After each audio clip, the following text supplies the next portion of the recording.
Good day to everyone. I just figured we'll go do a quick little maintenance session. Routines of the morning of what I do. Got some stuff we gotta move around.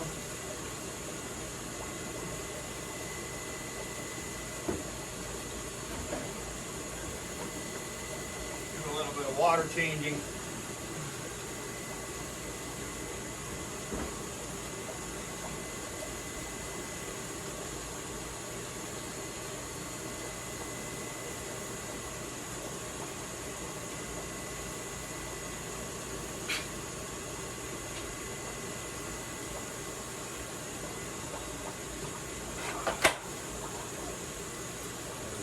Basically every morning I gotta come out here and mess around a little bit. If I don't,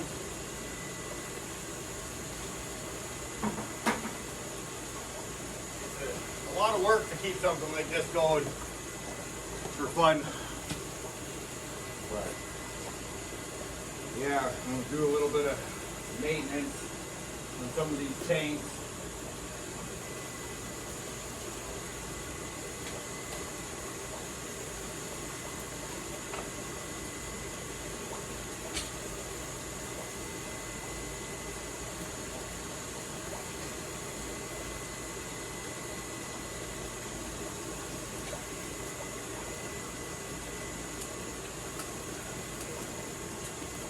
My siphon hose, it's a long hose so I can get it outside. In the winter I use mainly buckets, and I'll just go a couple buckets out of each tank. Can you see if I go here? I'm going, this one might be better. Here, I'm going to show you how to start a siphon properly. So you don't have to be going and sucking on the hose and stuff like that. If you got a shorter hose, have the end of the hose in your hand so you're ready to put your thumb on the end of it, and you just stand it up and let the water go through, and the water will start all on its own. And once it starts, you just have to let it do its thing, right? That's how you start a siphon real quick and easy. And now it's going, right? Now we just gotta do a little bit of cleaning here. Freshen everything up for everybody.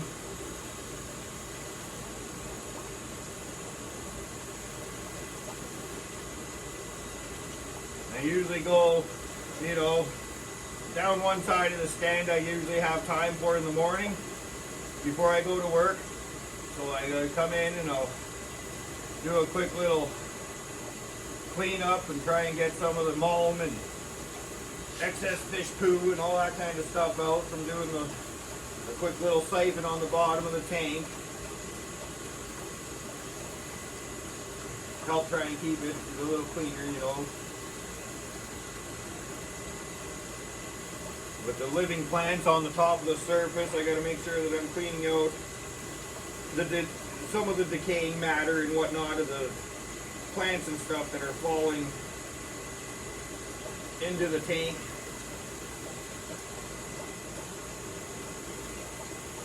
Yeah, I basically just do a quick little siphon like that on the bottom. It doesn't take very much. And I'll let it drain down. Then I usually take one of my pot scrubbers. Take the pot scrubber, nice and easy. And that's I'll wash the inside of the glass real quick. I find the pot scrubbers work pretty good because you can put a little bit of force behind them while you're scrubbing.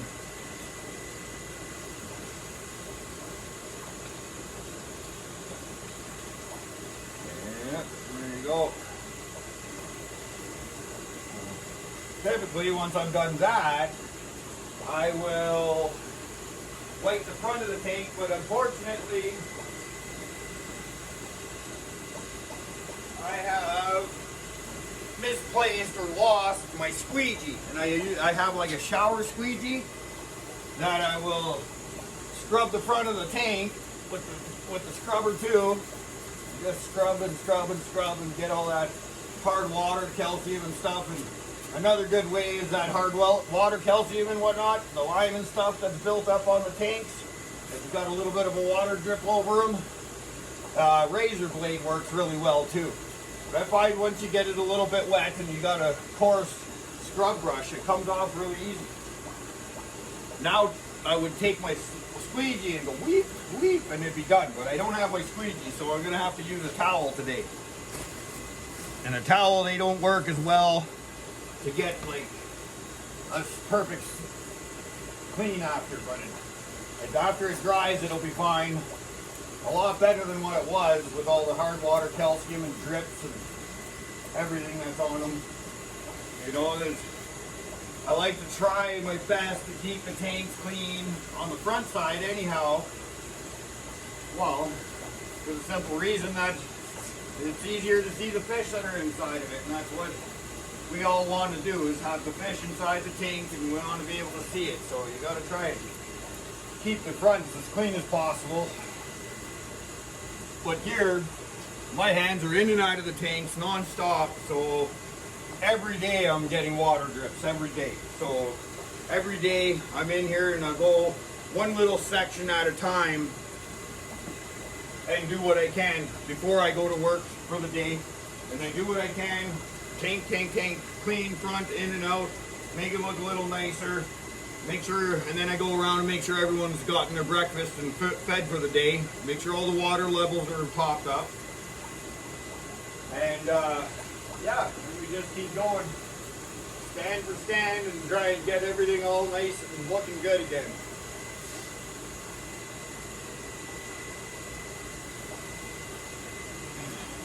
Some of these tanks with the bubblers in them, I find, and sometimes these bubblers, they with the open top tanks, I don't have lids on a lot of these, they're open tops. And yeah, I get a lot of the water sprayed up and over the edges, so.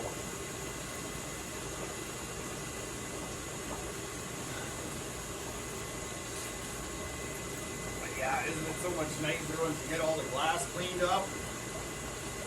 Inside and out, so you can see how beautiful some of these fish are. I find fish just absolutely amazing. It's, yeah, they're pretty amazing creatures for sure. They're almost like aliens from another planet, but they're from our planet. They're on the other side. Yeah, just give it a quick once over, so you know this tank we just have some sticks and some rocks in there. I moved over with my male convict there and let him calm down in here, and then I'll pair him up with another female again and raise up a couple batches of these guys, and hopefully they'll develop as I'm hoping, but you never know till the fish grows. So you just put the work in and you hope it works out the way you hope. And sometimes it does, sometimes it doesn't. But that's the joy of the hobby, is you get to experiment with all different types of fish, escapes, plants. It's a non-stop learning experience. And when you fall in love with the fish tanks, it's a pretty easy hobby to continue with.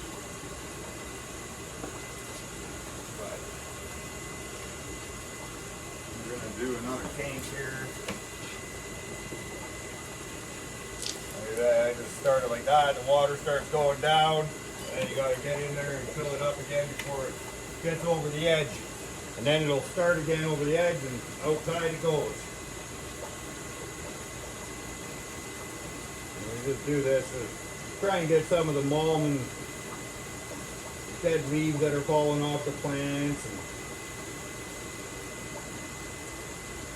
all the stuff that builds up, the detritus and the excess fish poo. And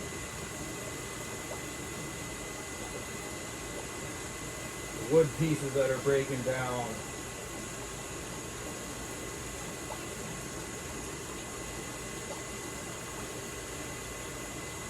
Yeah, we just siphon it up.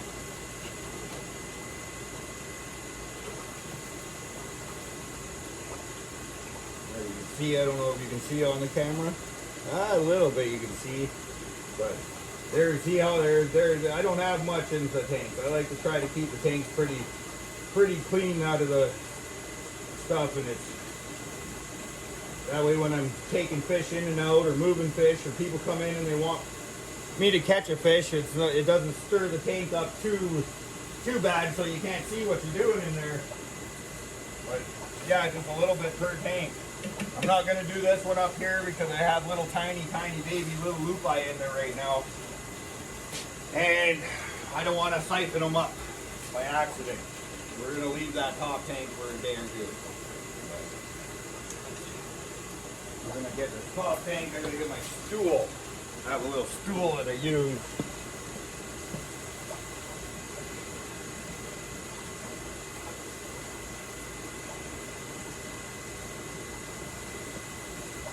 There.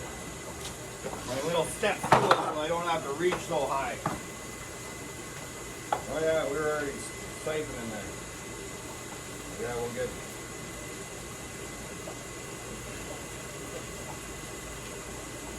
these tanks cleaned up real quick here.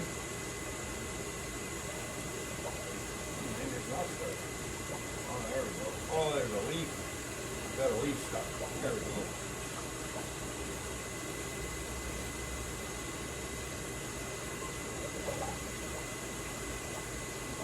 Quick and easy. Self-start vacuum for your fish tanks. Personally, if you're doing this, I would suggest you get a hose that'll make it from your fish tank all the way to a drain. It makes it a lot easier just to be able to siphon out what you want, as much as you want, all at once, without having to worry about watching the water level inside your bucket, you know. As you get to go and siphoning your gravel, as a lot of us will know, you get carried away and you're like, oh yeah, we're going good, and all this dirt and poo we're sucking out. And next thing you know, we hear a little bit of splashing and over the edge of the buckets coming all the water. Because we're being busy watching our graveling. Yeah. Quick and easy. Because I do this often, I don't take a lot out with each time. If you're in a single tank, I recommend at least a 10 to 15% water change at a time. Of course, the chlorinated water the water should be approximately the same temperature. You can go a little cooler sometimes with some fish. They like that as a little bit of a freshen up. But most of the time you want to try and keep it pretty well relevant the same temperature. A lot of fish don't like a big shift in temperature. Others do. So that's the joys of all fish, is that you never seem to cease to be amazed by them. So yeah. These are some other parrots from I bred there last time. I've almost got homes for all of them. There's only a few left in here. They're already starting to pair up and breed. I don't always recommend breeding the brothers to sisters. If you can, try and keep the dad off to the side and keep him separate. You'll end up with a lot better, bigger, healthy, quality fish if you do that. Don't let the brothers and sisters breed together. The fish over time will start diminishing in size, color, shape, their quality. So if you're planning on breeding, try and make sure you keep your breeders, hopefully, are from two separate sources, so you get a good strong bloodline in your fish. And you try and you can breed the dad back with the daughters, but don't breed the mother with the sons. You'll start getting more like smaller fish. I wouldn't say they come out too much deformed wise, but like the size. I noticed the size of the fish, if you go brothers and sisters, the size of the fish start getting smaller and smaller. So then you get some guys that'll go and call them the minis and try and charge you more for them because they're minis, right? And what it is he's put less work into keeping them sorted, that they're not coming to what they should be. I go around, I got these Here.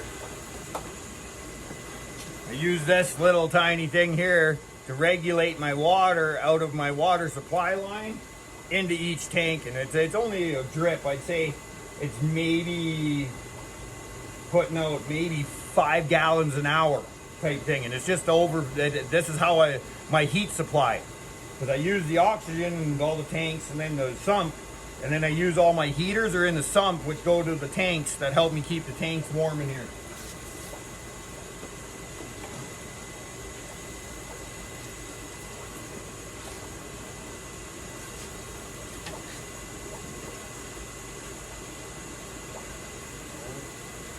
As you can see, this goes pretty quick, so I can get a row or so done, a couple rows, and then we got to top up. Oh, here, you know what we're forgetting to do? I always forget something. But we got to add our water here.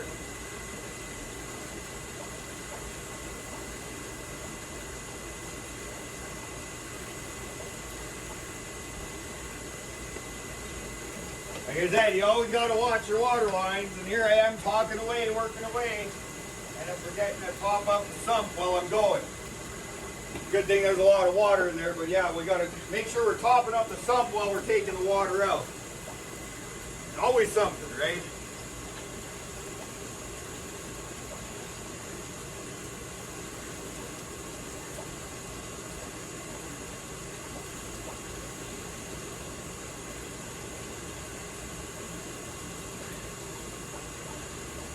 Of course, these bottom tanks, they suck a little slower. They're closer to the ground, so you don't get the same force on your siphon.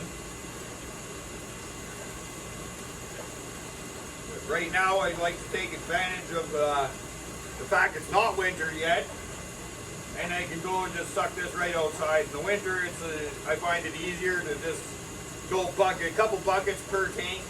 That way, I don't have to have the door open and stuff. As I don't have a heater in here, right? Well, I have a heater, but it's not a furnace per se. It's a heater I have to run and operate. Yeah, every morning come in here, do a little bit of work like this.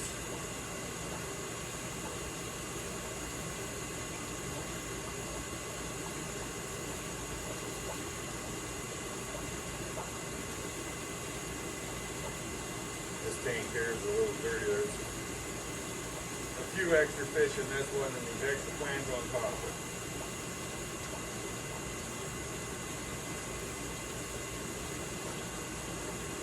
There we go. Clean some of it up.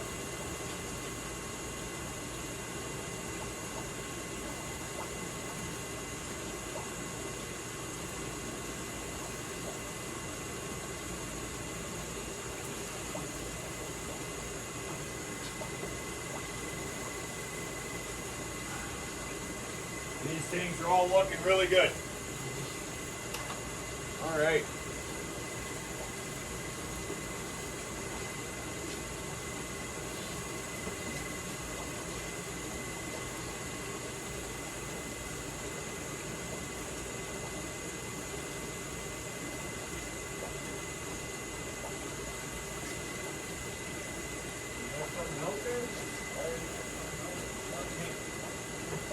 Got a kink in the hose.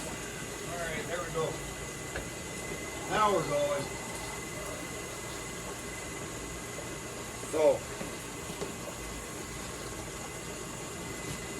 got scrubby here. Most of these tanks are already looking, they're not too bad on the fronts.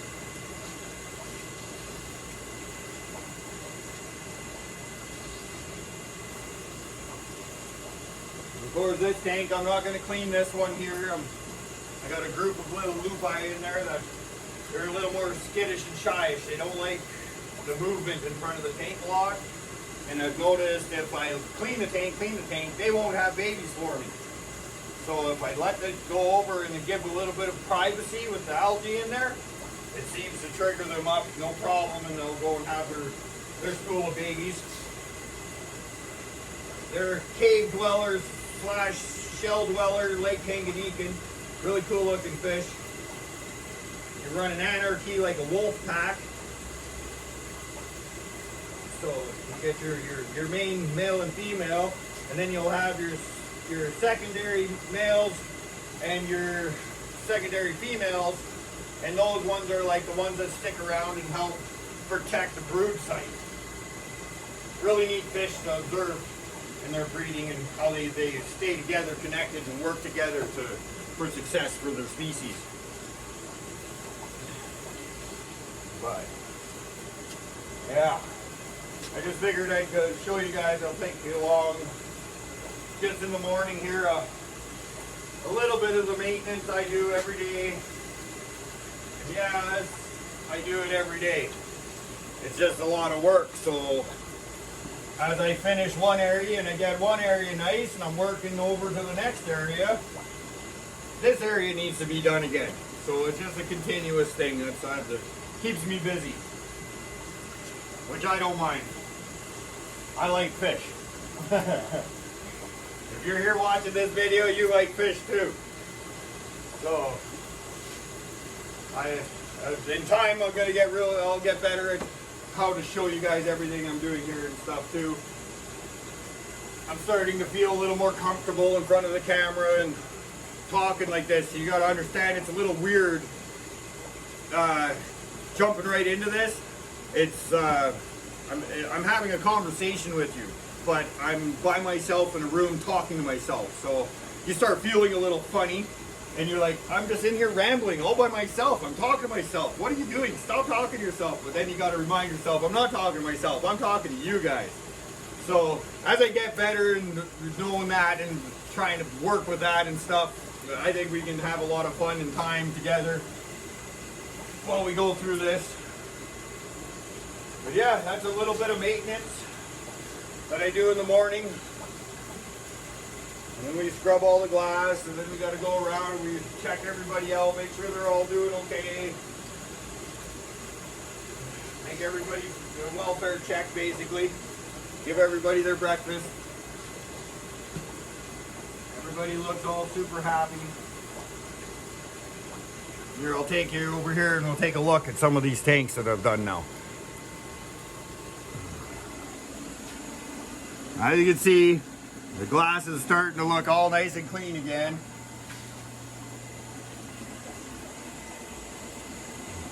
You can start seeing some of the fish in there because there's no point in having the fronts dirty. You want to see the fish in there, right? Yeah, these babies are all doing really well. Like I said, I've moved the male over there, and then these guys are back over here. And there's my dirty little lupi tank, but like I said, they would like to have their little cloak of invisibility, we'll call it. They seem to be a lot more socially active. They're not trying to hide. They seem to not feel so, I'm not even sure the word what we want to say, but they like their privacy, let's just say. And just, yeah, grow out tanks. And then I'll set them up in another breeding sort of setup like these that I do. And I do this because then I could have the males, like you can see this one here. You got one male on one side, you got the other male on here. I think there's two other sub-dom males in here, and then a bunch of females. And then once they do their thing, I don't like to strip the eggs. What I do is I don't like to, what I'll say is I don't like to strip the eggs. I let the female hold the whole time. But at the same time, I remove females from that tank so I can fatten them up so they're not constantly breeding. Because the African cichlids, they will dang near breed themselves to death if you let them. They just keep going and going, and then the females don't eat in the time that they're holding the eggs, and they start dwindling, right? But yeah, I'm still gonna do a little bit of scrubbing on this glass here too. This is a mixed tank, male and females, but this one's sort of just doing what African cichlids doing. There's already a bunch of babies here. Let's see if we can get them down in the rocks there. You see, put a pile of rocks in there, and the next thing you know, you got babies. And then you just do it. One of the coolest reasons I like these fish are because of that. right there. You buy some, you have babies, and it's just like a tank that constantly replenishes itself with new fish. So as they get, the older ones get older and of course pass, you have usually some other ones that are moving on up the line to take their place. So you always have a nice tank to enjoy. But yeah, there's our maintenance session on the tanks. I'm gonna see in the tanks again. Not all the huge water spots on the front of them and stuff. So yeah. All right, well, I hope you guys enjoyed this little bit of a maintenance session and listened to me ramble a bit. Thanks for watching, and please subscribe. That does give me a lot of encouragement to continue going and trying to do better, to show you guys what's going on. I don't know, I'm proud of what I do and all the work I do with the fish here. So I think I'm more than willing to want to show you guys everything I do and everything I've learned. Like I've said in the past video, this is a hobby that's grown out of control to this point. So everything at this point and on, I've never kept fish at this level. I've had multiple tanks in the house and stuff like that, as many of you do, but to run an entire building of fish tanks is all new to me. So as I learn, you can learn and see why you might want to have a building of fish tanks for yourself, or why you maybe don't want to have a building full of fish tanks for yourself. It's quite a bit of work. But yeah, thank you for watching. Have yourselves a good day. We'll talk to you soon. Bye.